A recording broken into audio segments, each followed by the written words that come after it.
I didn't think they were real. I thought they were like the Shima or the Necrobot or the Seething Moon. People are afraid to believe. Spark Eaters, Cybervores, Soul Snatchers, the Nightmare with 1,000 names. Yeah, but has anyone actually seen one before? I once arrested a Decepticon who thought he was a Spark Eater.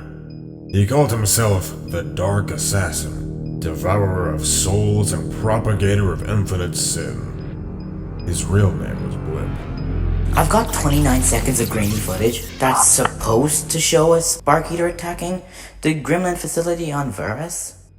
Centurus? Virus or Verus, one of the two. Maybe, versus, it could actually be— Enough! Enough prattle!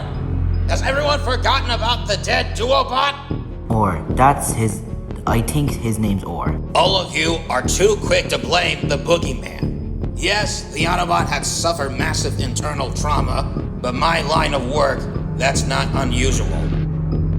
Okay then, explain this. A brain module sitting outside a body without a head wound. No, I'm no doctor, but that strikes me as intensely wrong. Whoa! 2 questions. 1, are we saying that he vomited up his own brain? And 2, can I please go home now? It's the Rawson's Trinity, isn't it? The spark, the brain module, and the transformation cog are interlinked. Damage to one can cause the others to shut down. The Spark Eater paralyzed them by disconnecting the brain module, but wanted to preserve the integrity of the spark. Blah, blah, blah, blah, blah. Here's another suggestion. Why doesn't everyone stop talking and let me inspect the body?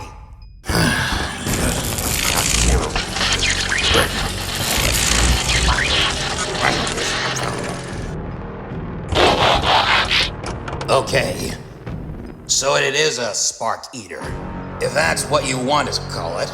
Technically, it's a robo-carnivorous entity, a techno-parasite that invades a host and then sustains itself by feeding off. Of sentience itself.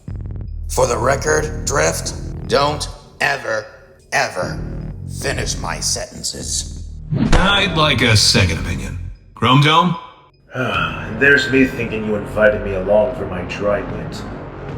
Now, Ratchet, could you put his brain back in his head? With corpses, I prefer to go through the eye sockets. I cannot begin to tell you what's wrong with that sentence. What the hell is he doing? Something stupid and something he promised he'd give up. Technically he's a neurosurgeon, a neurologist who specializes in memory. Oh, Nemo with an M, cause when you say it out loud, it sounds like... Anyway. I don't quite get the science of it, but he knows brain so intimately that he's able to read memories. And other stuff, too. Stuff we don't talk about. But Or's dead. A big fat slab of dead. Which makes this more tricky. I might only be able to access the last few moments. See? After they die, the details tend to get a little sketchy.